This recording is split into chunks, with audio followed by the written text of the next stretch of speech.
All right, so welcome everybody and thanks for joining.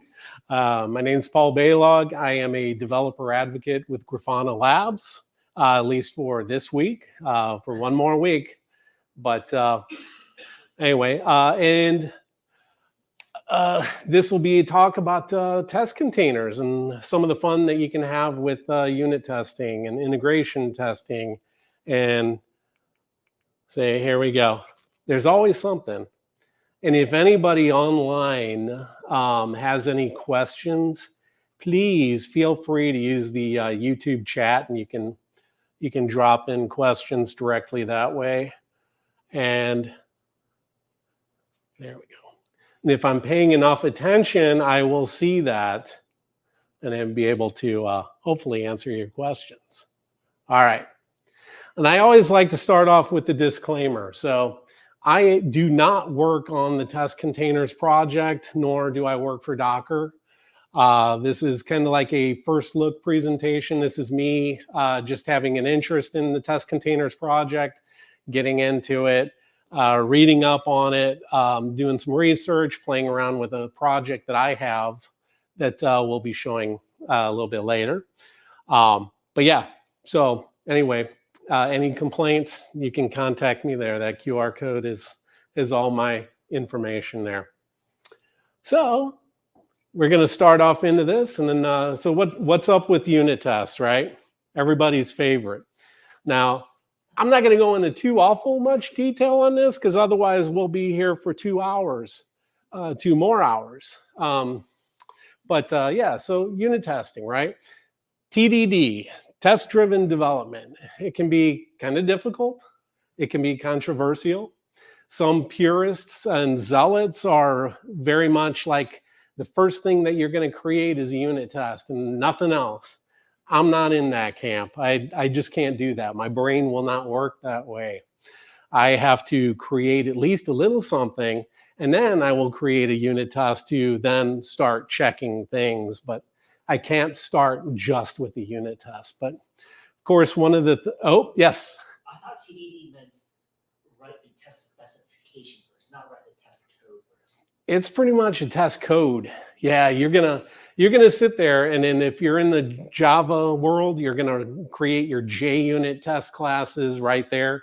And then with basically thinking of how you're gonna interact with the code, and then you start. And then so you start from red, so meaning everything's failing, obviously, and then, you know, progressively make it all green. But yeah, it's weird, I know. That's why I can't do it. I can't wrap my head around it. But yeah, and then of course the other thing is, you know, coverage. Really, some people say that they want to shoot for 100%. Don't bother. That's my personal opinion. Again, you can file a complaint to the previously noted QR code.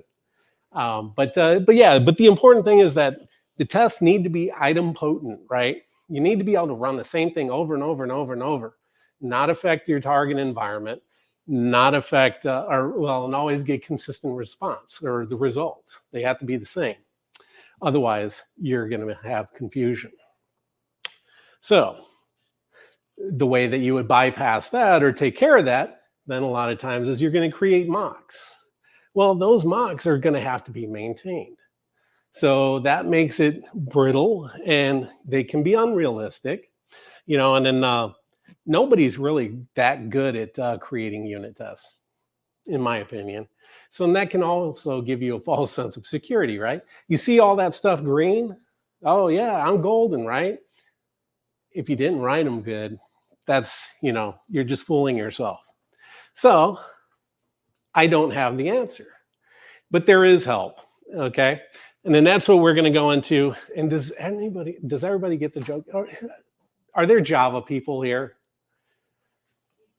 Okay, used to be. So if you know JUnit 5, we'll say, that's the newer one. You had the annotations, the before all, and so, yeah, anyway. I chuckled when I wrote those. So, but yeah. So here, we're going to go over a little bit on test containers, just an overview. So, just from the marketing, you know, it's an open source framework. And then it's all about creating throwaway, lightweight instances of databases. I clipped out the other stuff. It's just, you can do things like Kafka and RabbitMQ, all that, pretty much anything that can be run in a Docker container. So going through this again, it's all about getting your dependencies as code. So you don't get surprises. What you see in your test case is going to be what you're going against. You don't have to worry about that. Oh, I'm going against this remote service. I don't know anything about it. Just basically bare minimum. You got that going for you. They support many languages. There was 10 of them that I saw. Go is really the only one that matters.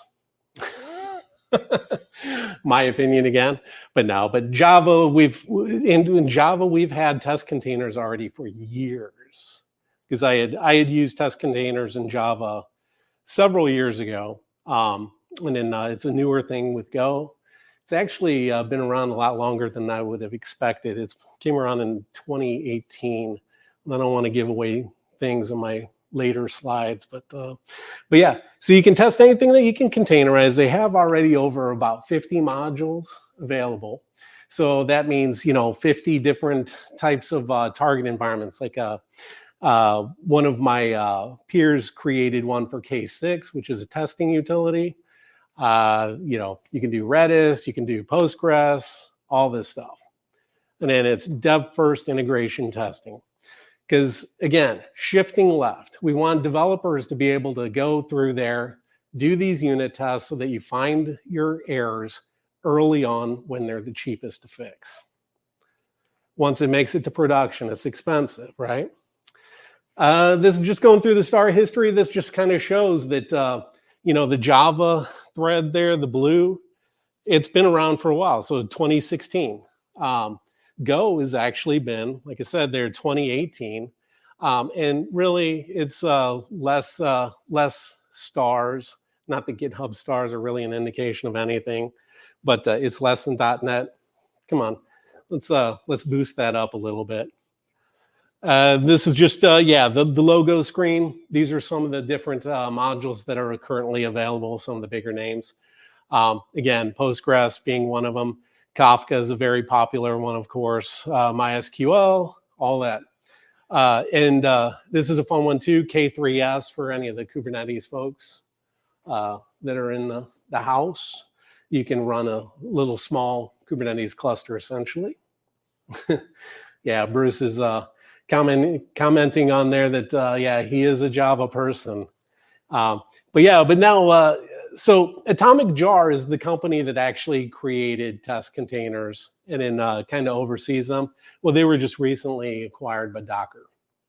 So that's kind of a good sign of the investment in them. The usage. So again, this is just going through some of their documentation and that, but again, it's very explicit. And this is for anybody that's kind of newer to Go. That's one of the, I guess, the best aspects, I think, for the language is that it requires you to be very explicit. You don't want magic. And, one of the bummer things, I truly do love Java, but Spring Boot does introduce a lot of magic. You have to trust and have faith that things are going to work right. But with Go, you're being very explicit. In this case here, if you look at this, we're creating a container, in this case, a Redis database. You specify everything. It's right there in your code, version, tag, all that, very explicit. You define in the code what it's going to take to say that this system is ready to start accepting, connections or whatever that you're going to be testing against.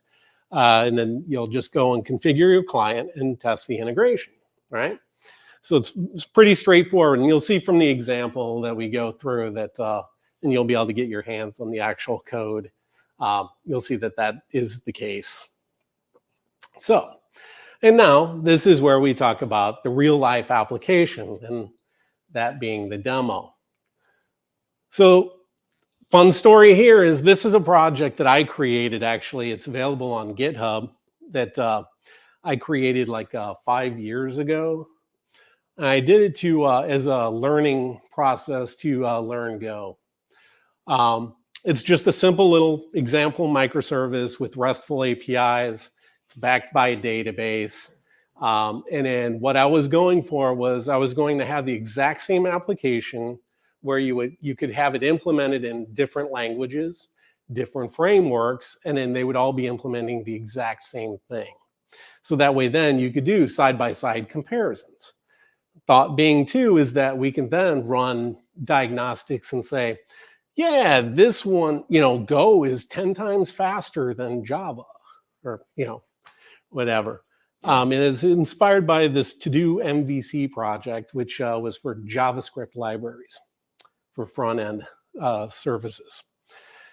Let's see. Yeah, and then, so yeah, I have a compatibility test. So I have with K6, it's a JavaScript test where it'll go through and then make sure that all these different implementations implement exactly the same way. So they're identical as far as their responses. So again, I started that a while back. Now, one of the things that I went and did was my Go implementation is using Gorilla Mux, which is anybody familiar with that project? Okay. Yeah, it's a pretty popular one. Fortunately, they have maintainers for it again.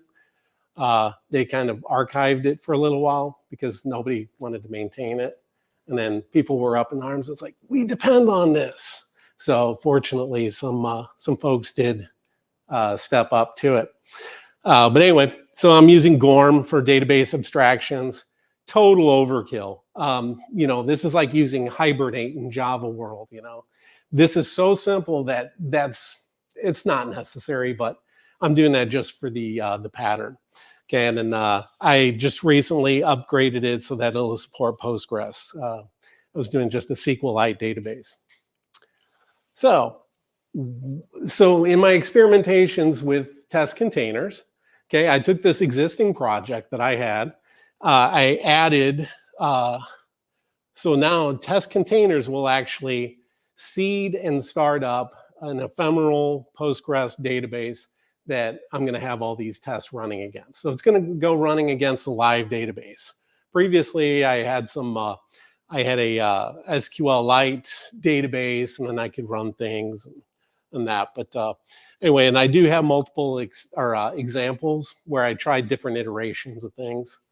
You can definitely play around with those. And I created then another test on the API compliance.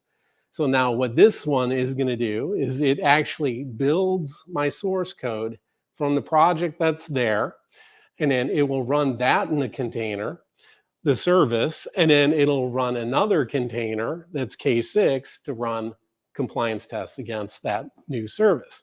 So it's kind of fun. It's building everything, and it has multiple containers talking. So we've got the repository there. And now I'm going to switch over to the code. So, all right. So the basic layout or structure from this project, okay? And this is it's a minimal microservice. So I've got it kind of extracted out. So we had the API. So this is going to be the service API. This is going to be the RESTful implementations. Okay, we've got the app package here, which is going to be your business logic. That's the middle layer. Okay, CMD is because this is actually a command line application. So this is where my commands are. So I can actually do a WeeSVC serve, and then that'll start up the actual web server and start receiving requests. And there's a migrate to actually perform the updates to the database. Like on a empty container database to actually create the table and then seed the data. The database here, these are my data access objects. So these are the things that are, I have the tests here. So if we look here, these are, so what this project is actually doing is there are places in the database. So it's a latitude, longitude of location and a description you know, where it is and all that stuff. And that's all that's in this single table. And then I have REST APIs for it, so I can get all the places that are in the database, get by an identifier, create, you know, all the CRUD things that you can do. So update, delete, all that good stuff. Okay, the database here, again, this is all things that I had kind of set up. This is beyond the test container stuff, but you know, definitely you can go through and then run all this. Just want to show the kind of give you how the layout is. You know, version, this is just something during the build. You can inject a version number. These are the migrations. So here I'll have the create the place. Let's see, model. So again, just plain old RESTful object, comes through as JSON, lat longs, created, all that good stuff. Okay, and then I've got some of these helpers, which we'll show here. But I've got this. So this is what I'm going to go ahead and I'm going to create this. So, all right. All right, let me go through. Let me pull this up first. Okay. So this is my first iteration, okay? So this is, I would consider kind of a brute force method, okay? So I put everything into one class. This is just my prototype to get started, okay? So we take a look here, and I'm only skipping it because I have this included in my CI/CD pipeline in GitHub Actions. So I don't want to actually run essentially essentially the same test 3 different times. So I have the skip in there.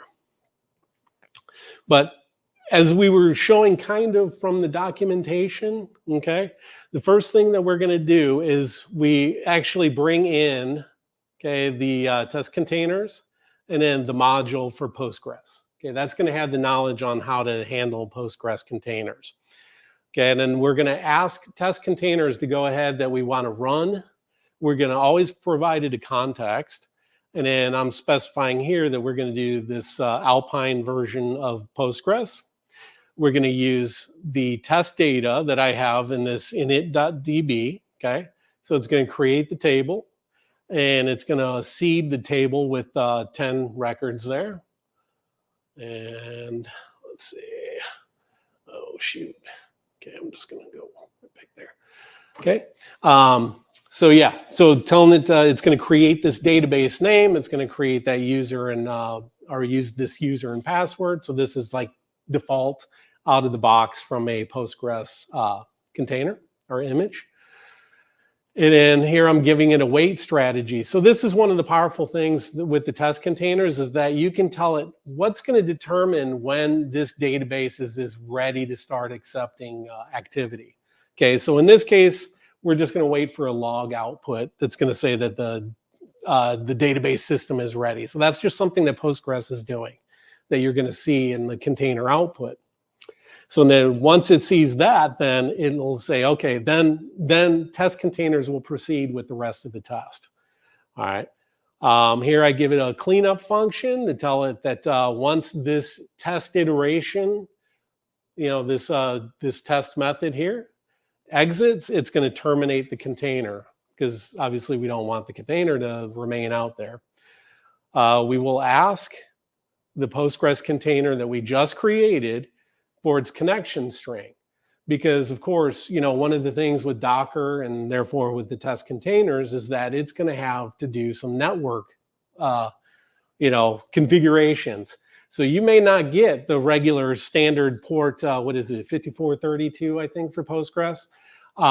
So you may not get that. It's going to be mapped to something else. And then the host may be something. It may not be localhost. It may come back as another IP or something like that, an internal IP.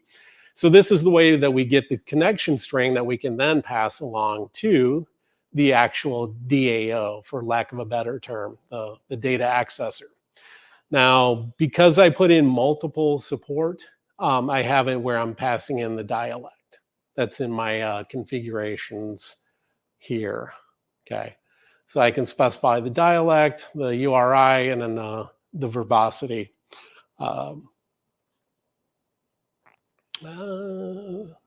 Whoop, there we go. All right. So does all that kind of make sense there? The binding of everything. So once we're at this point, we actually truly have that data accessor, and it's going against a live Postgres instance that's running inside of the container. Okay, and then so in this case, again, because this was the brute force, I'm not doing everything in isolation. I'm just going through here and just saying, okay, yeah, I'm going to go through. I'm going to retrieve places. I'm going to create one. I'm going to retrieve them again, things like that, and then kind of play around with it. And again, this was just for the quick prototype, essentially. And this is something where it was like, oh, okay, yeah, less than an hour, boom, I got this stuff running. And I don't remember. It was just a few minutes. It wasn't bad at all. But anyway, but yeah, so that was that first iteration. Okay. Now, of course, with our unit tests, we don't want to have this kind of sequential access going on, because we want to be able to test each piece independently, right? So, as a good developer does, you refactor. You write it and you refactor. So it came back, and then I kind of separated these things out to clean things up. And now I wanted to make it where I could test each one of those individual database calls independently. Okay. So now, if you notice here, so each one of these are a top level unit test method that's going to get called. Okay. And then I had this setup database. So this is doing all my all the drudgery here of going through and creating a container. And I even actually separated that out further into a help class, which has all the kind of the ugly work, the boilerplate, I guess, if you will, for creating that container. So if we come back here, we'll see that each one of these methods now, let me scroll back to the top here. We will see that each one of these is going to be setting up its own database. So that seems crazy, right? Every single one of these methods is going to create its own container with the Postgres instance. So we're going to have 6 or 7 Postgres instances running at the same time, because I had the parallel set. So these could all be exactly the same time. Now that seems like it's going to be my machine, if it would have a large fan on it, would be sounding like it's going to launch any moment, right? But anyway, but we'll see here in a moment. But anyway, so I'm doing the same thing essentially, but now I'm going through and I'm doing each one of these calls separately. So I'm doing the create place kind of separately here. Update place, I have to seed one, so I'll bring in there. Okay, get place by ID, which is that one's going to have nothing. Oh wait, no, sorry, I did have a 7 in there, so I go through there. I seeded the data in there, so I'm just going through and actually truly updating an actual record that is in there. So, but yeah, all my assertions. Okay. And then now, real quick, before I start running these, I just want to show you this third method.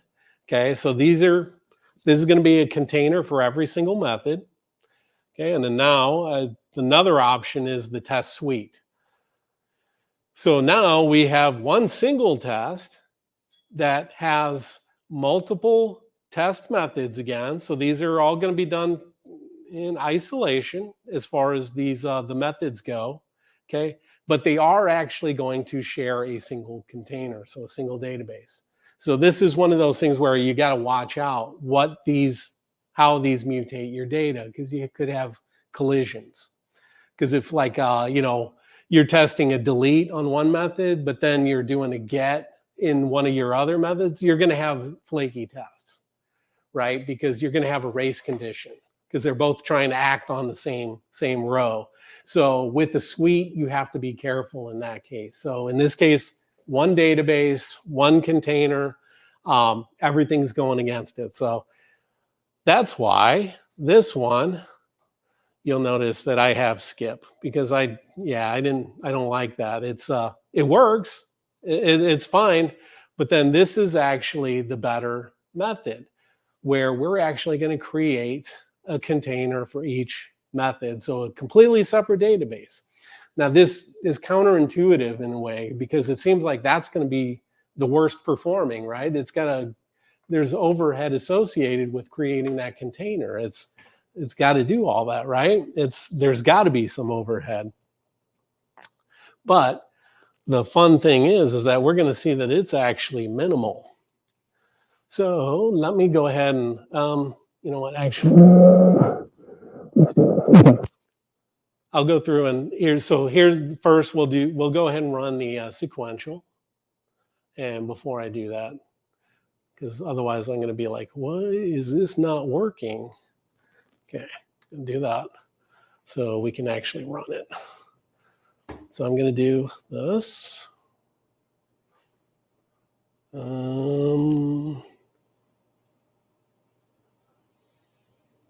Actually,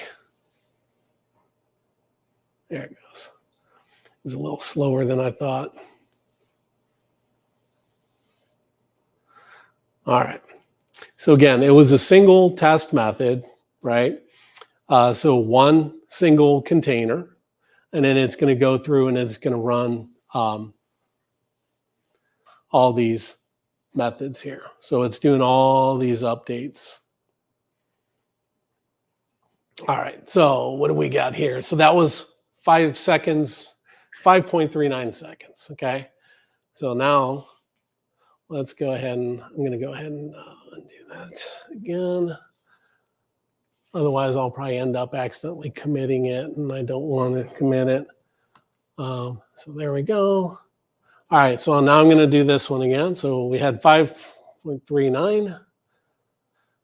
And do you remember, did I click run on the previous one, or did I do debug? I did debug. Okay, so that's going to be a little bit slower. We'll try this again here.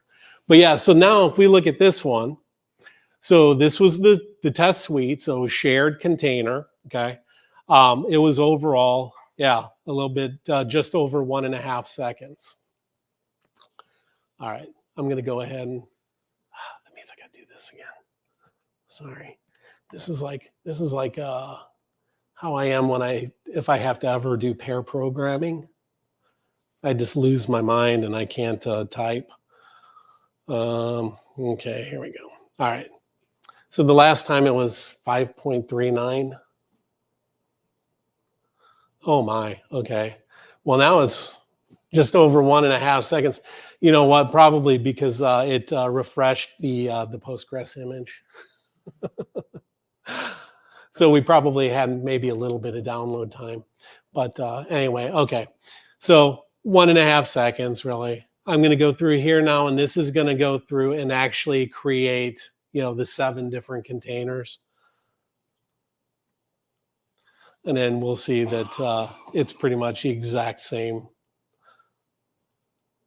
Oh, man, now I'm lying.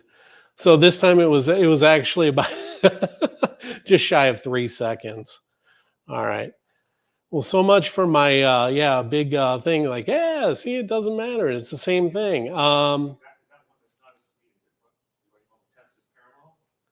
Yeah, this one was doing the tests in parallel, but multiple. So it was actually creating 5 different containers. Pretty much.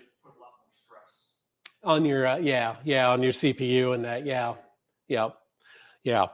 No, but yeah, I was still thinking though that because I could have sworn I was getting 1.5. I mean, where it was like really, it was like pretty much the same amount of time. It was to have them better though in isolation, each one of these methods and in complete isolation, you know, is the best option. But anyway, but yeah, so this did go through. I'm gonna, okay, just for poops and giggles, I'm gonna run this again and see if it's any better now. Okay, so it's still right around there. Well, well, that kills that theory. But anyway, but yeah, so this is the database interaction. So that right there, being able to go against a actual valid database is huge. You know, I mean, because what would we do before, right? But if we didn't have this integration test, what would you do? You would have to mock something. And again, mocks that's maintainable, right? You have to keep those updated because it's possible. Postgres, you're probably fine, but say if it's some other service or something with an API that maybe changes in that, you've got to keep updating that mock. Otherwise, your actual true reality is going to drift. But yeah, any questions on that piece? Yeah, I'm going to show my ignorance here. Not at all, not at all. I'll get to show mine, I'm sure. So on line 21, you're calling set database. You do that in every method. What is it that is actually returning there? What is place DB exactly? Oh, that is the actual the implementation here. That's going to be So it's one of your correct. structs. It's going to be this, yeah. So it's going to return this database. So this is the pointer receiver here. So the database instance, create place, and then it's going to go through all this stuff, which is a bit of some of the GORM code for the ORM and that. But yeah, so it's going through all this. So the real value, correct me if I'm wrong, the real value would be if you took that and plugged it into or injected it into some, for lack of a better term, a business delegate class, right? So in a real like REST-based web application, you have your controller on the front end, some business delegate that was actually doing all the work and it was communicating with your repository, your DAO, your messaging system, or whatever. So what you're showing is useful in terms of sort of bootstrapping the whole thing, but the value is for integration testing is the next step. Right? Well, yeah, because nobody's really only your internal stuff is going to be accessing it directly like this. Yeah. Any consumer of your service is not going to be going directly against the DAO object. Yeah, because in this case here, if we look at the app, if I remember correctly, yeah. See, this is then calling directly to the DAO. So from the API, it's going to come through the API. Okay, so here in this case, the delete place by ID, it's doing some extra things. This is where you would have, of course, your authorization and all that good stuff. And then it's going to pass into the, in this case, it's the business objects here, and then that goes through to the database. So it's it's the layers like a typical app model view controller type setup. But yeah. So yeah, because we're testing specifically the database code, that's why we're going directly against that database. Now I could then go and then have another unit test, with the Postgres database if I wanted to, and then apply it at the database or the app layer here, the middleware or whatever you want to call it, the business layer. Could do it that way too. But yeah, no. That good or that open up more? Okay. Yeah. But this one, since I was specifically wanting to target the using Testcontainers with the database, that's why I chose to go directly against those DAOs. And my business objects had no tests. I was only doing it against this one here. And then, so after I had all that going, and it's like, that's, cool. It works. It's great. I would be happy to say that, the database layer is actually working. Then I thought, okay, I'm going to take it a step further. And I wanted to go and create this API contract test. So again, this time I'm testing the actual full service. So this one will go through everything. Okay, so in this case, what I have going on is that, we take a look here, and then is anybody doing contract testing or anything like that? Okay. No. Yeah, I mean, does everyone know contract testing? What's going on with that? I mean, I don't know. It's more straightforward than what the name might imply. All it is just saying that with everything breaking out into microservices more and more now, you have all these services that are talking to each other via APIs. So this is just to make sure that the person that's, one team is writing one microservice, and then another team is writing the other one. Well, team B is creating, can create contracts to say that when you call this request method, this is what you're going to get in response. And they'll create these scenarios. Well, then team A, or did I say B? Well, I don't know. The other team that consumes that service then can take those and then use those, and typically it would be in their mocks. So then they could say, oh, okay, yeah, this team that publishes that service, they say that I can use these as tests on my end, so that when I'm consuming that service, then I know that, they'll always return, I don't know, whatever this attribute is or something like that. I can always expect to get that. And then if they, with both sides maintaining that contract, then you can have automation around that to say that, oh, okay, try all these versions of, the service that, as they go and release new versions, they can take the contracts from their consumers and run through all those consumers and say, okay, yeah, we're not going to break anybody's, contract with us. We're not going to break them by adding this new field or removing this attribute or something like that. That way, then they can safely say that, yeah, we're good. We can go ahead and make these changes to our API without releasing a new version or something. And then vice versa with the consumers. Then, as they make changes, then they can see that they're not going to be broken by changes in the publisher API. So it's kind of all jazzed up together. But anyway, with this particular project, because I want to have multiple implementations all doing the same thing, I only want one thing to be able to go through there and say, yes, they match the contract, they're doing the right thing. This Java version is doing the exact same thing that the Go version will do, and in that way, then I can compare everything. So let's see. So with that, then I have, let's see. So I have created this build service container. Okay, and here I'm just kind of doing this again just to make it where it's not a huge, obnoxious single method that's doing all this stuff that's hard to track and grok. But so if I look at this build service container, then what I'm doing is I'm using Testcontainers to say, okay, I just want a generic container. It's not going to be one of those modules that we saw on the logo page. It's not going to be one of those 50 modules. This is the actual code here. Okay. So what I'm going to do is I'm going to create a container request. Okay. And then I'm going to say from this Dockerfile. So I have a Dockerfile over here that is a multi-stage Dockerfile.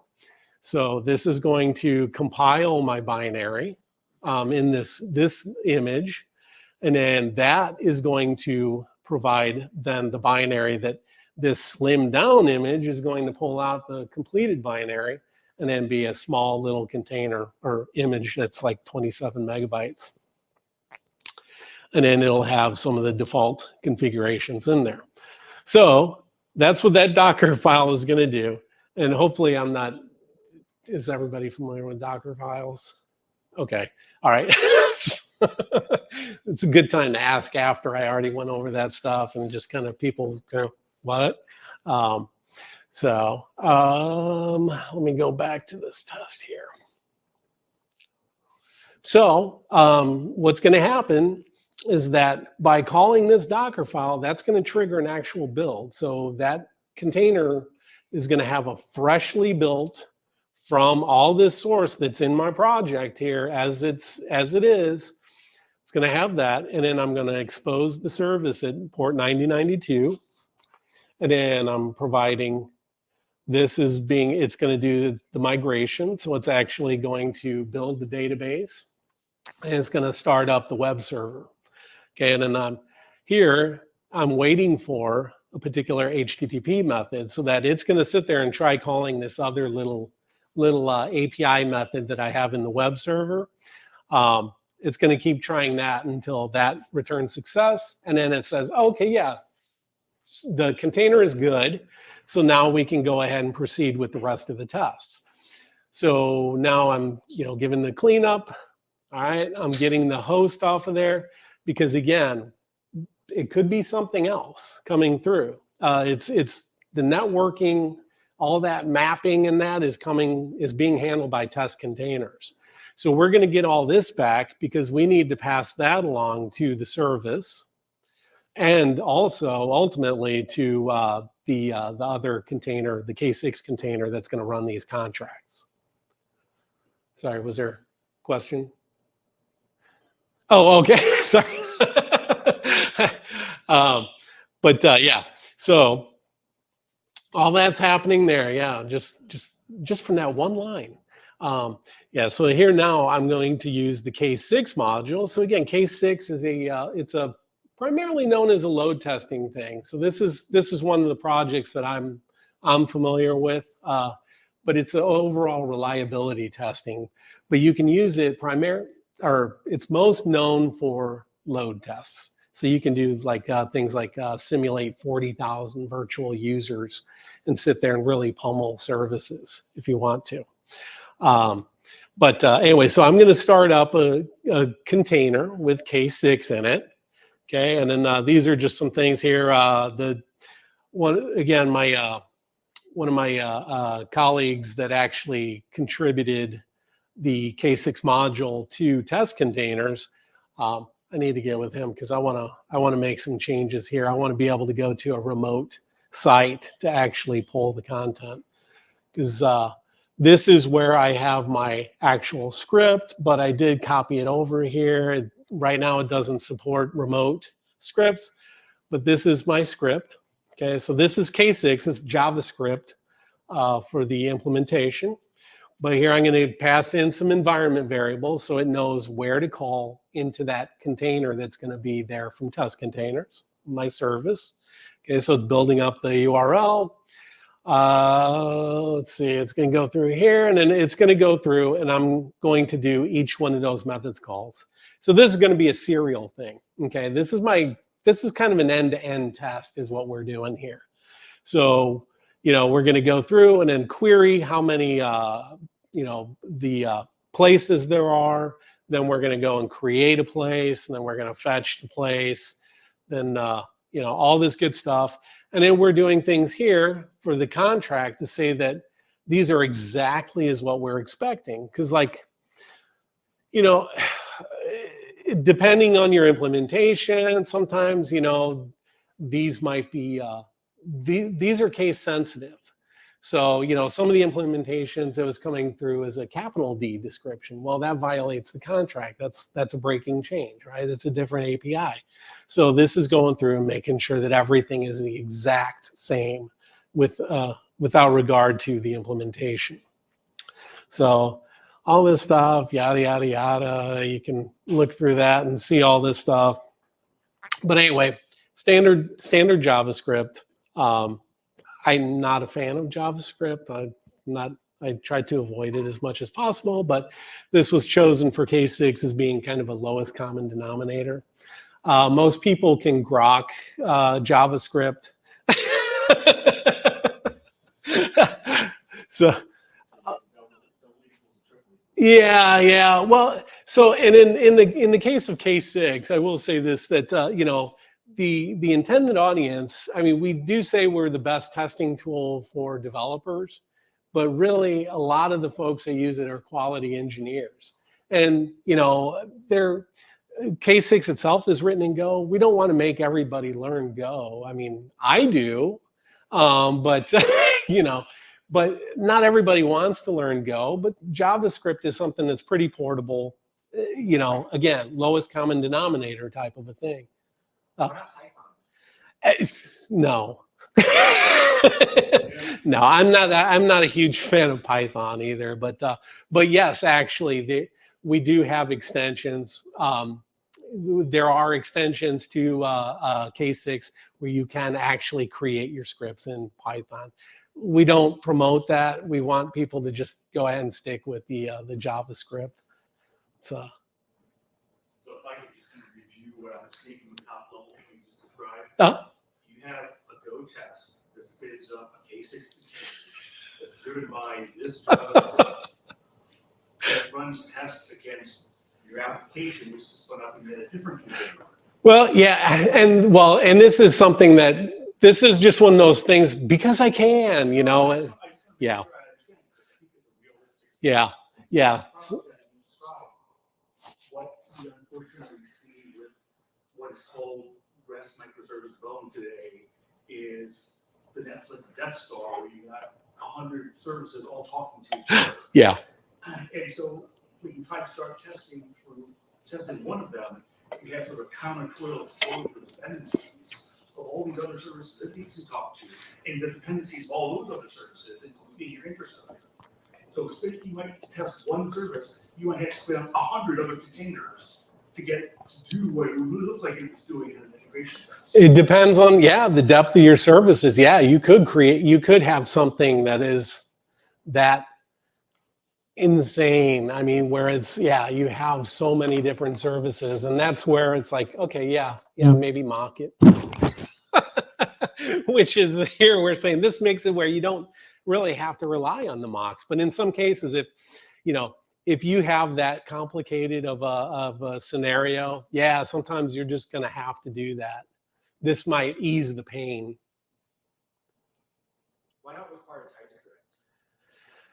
It's, TypeScript is supported in there, some of it, but, all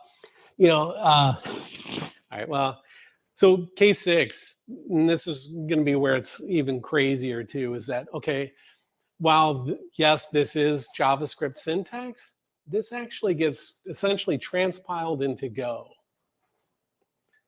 We don't support all of JavaScript, okay?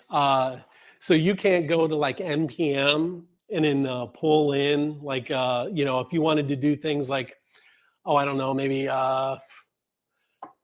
some things like, create a UUID, although I think UUIDs are supported anyway, because that's a pretty common thing. But if you were trying to import some other library that did some whiz-bang thing or something, it's not guaranteed to work. It's got to be some of it's got to be the ES6 or ECMA. I don't know. Again, I'm not a JavaScript guy, so I can't give you the exact details on that. But there is a Go project called GoJa, okay, which will take this JavaScript file and, like I said, basically transpiles it, interprets it as Go. So that way, then it makes things actually pretty speedy and everything. But this script isn't actually triggering the container or anything, but the container will run this script so that it knows what to call. K6 is another talk that I'd be more than happy to do another presentation on. There are a little bit on the YouTube channel though for K6. Because again, K6 is part of Grafana. Grafana Labs actually acquired them back in 21. And that's kind of where I was part of. I was hired in for K6 to work with the community on actually building extensions and things like that. There's some craziness that can go on. But let me switch back though to the API test. So with this, I'll be telling K6 to execute that particular JavaScript test, which again gets kind of interpreted as go and then executed against our service that's running in another container that we passed in all that. We're passing in all the information here as far as the host and all that. So again, similar to like with the service, we pass in, just let test containers know when to clean that up, and that's at the end of the test. Okay. All right, so now this one will actually take a few minutes, and let me see, did I, okay, yeah, I put this skip on here because I do actually have this running, but I have, so I have make files, which make files are so cool, I love them. But in this case, I have it where it'll not execute that. But now if I do run this one, okay, run it. We'll see, that's,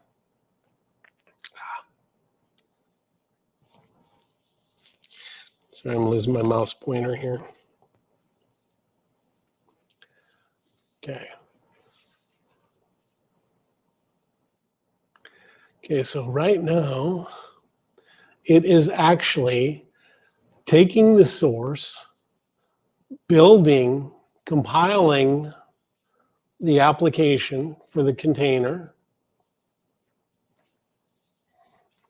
And you'll see that this one, that actually does take a little extra time. And then let me go ahead and,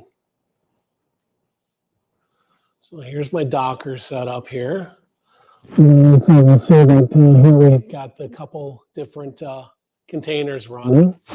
So now this one here that's hungry something. That's a bad container. So it's now looks like we should have that.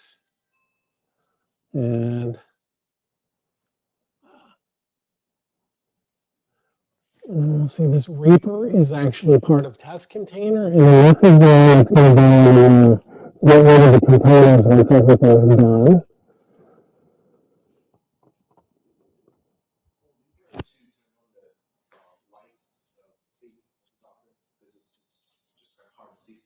Oh, let's see.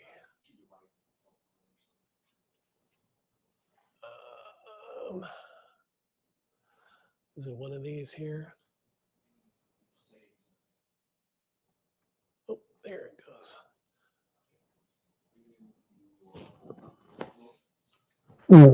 Okay. Uh-oh.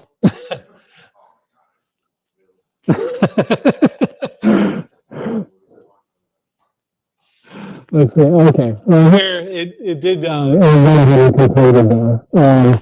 But those should be done actually. We'll take a look here. Let's see. We'll go ahead and cancel that. Okay. So all the containers now are gone. They're cleaned up. Okay. And then our test did run successfully. So if we look at this, it did take 99 seconds, so a little over a minute and a half. But what happened was, again, it took all this source code, it compiled it. Here we go. Okay, so it did compile everything, and then it pulled it into another, pulled down a new Alpine image, migrated over the binary, migrated over the configuration file, executed the configuration file in the migration, stood up the database so that the service could run, and then it went through and then from the K6 container that was there, it executed that full JavaScript suite. And then from that, like I said, again, there it is. We were able to confirm that everything is running as expected. Let's see, too many windows. All right. Was there any questions on that still related to the code? Again, you know, feel free to go through that stuff, and it's, you know, if you're interested. Again, with the WeeSVC, there's some other things that I want to do because of the whole way that I envisioned the project originally. You know, I want to go through and create simulated load again with K6 to do, you know, more than just a single run through like what happens with the API test. You know, I want to have actually some things going on with Grafana where I would have a dashboard that shows the metrics from each to show just how fast, you know, the Go version is compared to the Java, compared to Rails I even have on there or did. It's been years and I don't think it works anymore. But yeah, continue to add more languages and frameworks. And, you know, if anybody's looking for, you know, kind of playing around with Go and just to kind of learn, you know, this is a fun project to just kind of play around with. So definitely pull requests are welcome.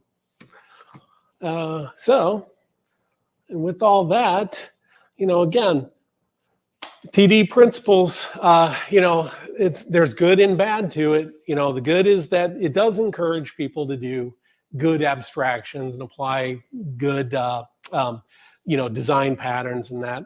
But the bad is that, you know, it can kind of become a little bit more difficult to understand. And, you know, as the Abraham Lincoln Gopher is saying here, clear is better than clever. Now, this is everyone familiar with the Go proverbs? Rob Pike, who's one of the authors of the language, he created these proverbs, and there's like 20 different proverbs, and this is one of them. You know, it's clear is better than clever. So, you know, we write software for others to be able to read, right? Even and that other could actually be yourself, your future self, right? I mean, I've written code before where I've had to come back to it and be like, what was I thinking? You know, I don't get this. So this is the thing with Go is very much is be explicit. You know, the simpler, the more straightforward. Even if you think it's not going to be efficient, the language is going to make it pretty efficient. So don't worry about that. Make sure that it's readable and understandable. You know, with the test containers, you can have that good isolation with your real dependencies. That way, then you don't have to worry about maintaining your mocks for the cases where you need those. You know, it takes away some of the pain. You know, again, with the real dependencies, if you have a, you know, say like a service that, a database that goes, you're pulling in maybe a major revision difference, right? And with semantic versioning, a major version means there's API breaking. So this way, then you could bring in that new version, apply it against your tests, and you'll know right away if you're broken or not. Similar with those contracts. You know, and here I'm taking this out of the context, the don't panic, but I'm using it not in the way that it was intended about throwing a panic, meaning an error that's going to bubble up. But in this context, you're not going to break anything.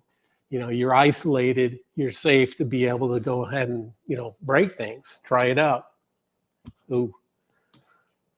Sorry if the audio wasn't clear. It's probably when I was leaning down, the microphone gets messed up a little bit. Sorry for those online.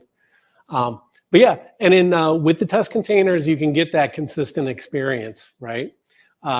You're executing locally in your developer desktop. It's going to execute the same way that you're going to execute it in your CI/CD pipeline. So like you shouldn't have cases where like, you know, your GitHub actions are doing something completely different than what you do when you build it locally. You don't want that. You want to be consistent. You know, the test resources are automatically cleaned up by adding to the T cleanup. Now, I don't know what's going to happen if you didn't add that terminate on there.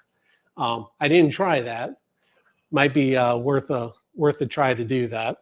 You know, with the wait strategies, you have a lot of flexibility. So if your system is starting up differently, you can wait for a port to be available. You can wait for HTTP calls, health endpoints in the case of things like, you know, in Kubernetes, all that good stuff. And that's just pretty damn sweet.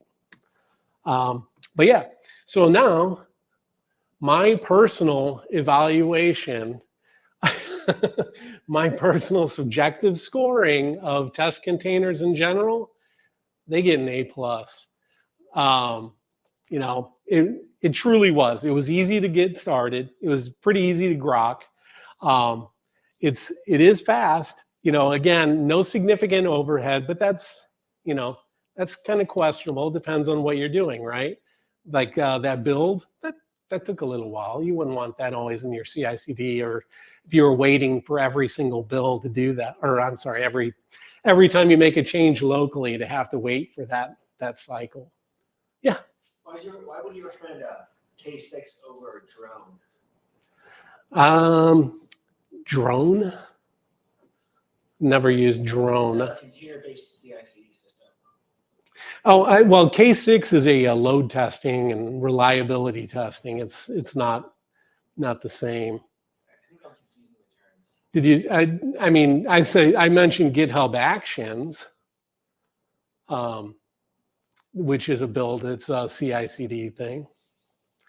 If that's what you were meaning. Yeah. Yeah. No, I mean, I've never used drone. You know, with this being in GitHub, it's convenient to use Actions because it's right there. It's you know, supported directly from GitHub. But yeah, and then again, the flexibility for it. And I would definitely recommend use it. Start playing around with it. Am I a master at it? No, obviously, right? I mean, I was just going through this stuff, going through the site, doing some research. This just maybe gives you a little bit of a head start. You can see a real kind of use case for it. But anyway, but yeah, that's all I got. So thank you all so much. Really appreciate all you new folks showing up, and hopefully we'll see you'll become regulars like Dave.